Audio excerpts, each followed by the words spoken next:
Good evening. Tonight, ITV News reports from one of Libya's most bitter and violent battlefields, the besieged city of Misrata. Our correspondent travelled in by sea and is the first British television journalist to witness the untold story of the fight for control of the city.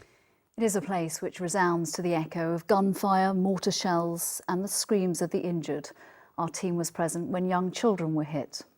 The battle has split Misrata in two, the front line marked by the city's major roads. To the west, it's Gaddafi who's in control. To the north and east, Gaddafi's opponents fighting for their homes and their lives, desperate for protection from NATO. Our international correspondent John Irvine and his cameraman Sean Swan sent this exclusive report, which contains graphic images of the war. The centre of Misrata has become a virtual no man's land, across which the two sides kill and be killed. These are shattered streets, scarred by weeks of battle. It's important to remember that while this place is being attacked by an army, it's not being defended by one. Instead, the resistance here comprises ordinary people who've forgotten the day job and picked up weapons to fight for their freedom. This street is the outer limit of rebel-held Misrata. About 500 yards down this side street are pro-Gaddafi forces. The two sides have been in these positions for about a month now, so the defenders of the city are holding their own. The rebels wanted to show us one of the high buildings under their control.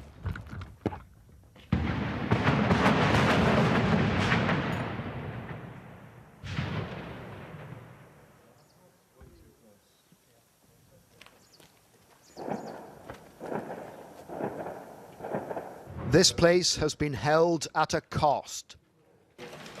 The fighters insisted we crawl under the windows as they took us to their positions. This man owns a clothes shop. He says he's also a good shot. Mohammed is a doctor of physics who left his Manchester home to attend the funeral of his brother, the first victim of the fighting in Misrata. He took up arms himself, but got shot. And still you stay here? Yes. Why do you stay? This is the price of my country freedom. I've been in the UK for more than 10 years, and I feel the freedom. The men were preparing for another assault by Gaddafi forces. They're fighting with their backs to the sea against a better equipped enemy, but these rebels do have their wits about them. The defenders of Misrata have had to be resourceful just to survive. To prevent Gaddafi's tanks getting to the town centre along this main road, the men here filled these lorries with sand, put them in first gear and allowed them to chug across the road. Not even a tank shell could shift this one.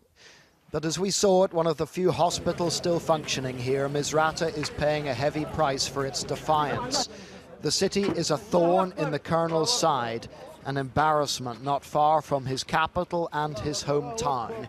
He's trying to bleed it into submission, but the people here know that despite the toll, surrender would mean slaughter for all of them.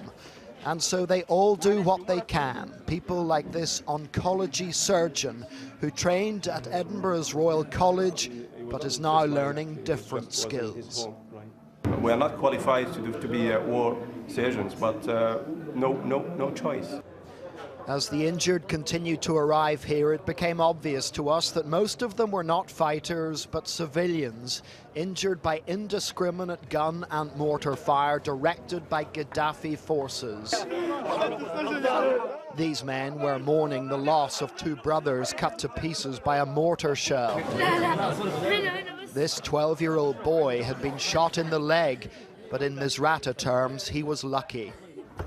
Soon afterwards, in a place we thought safe, a mortar round reminded us that there's nowhere safe in this city under siege. It had exploded in a garden where children were playing. The little boy looked confused. His father was quick to wrap him in a blanket, hiding the horrendous wounds to his back and spine. They were injuries that he would not survive. A second boy had also been cut down. His father did what any father would do and began the dash to hospital, where the child was saved. Incidentally, during the filming of this report, we didn't see or hear a single NATO warplane. John Irvine, ITV News, Mizrata, Libya. The story of Mizrata has raised serious questions about the effectiveness of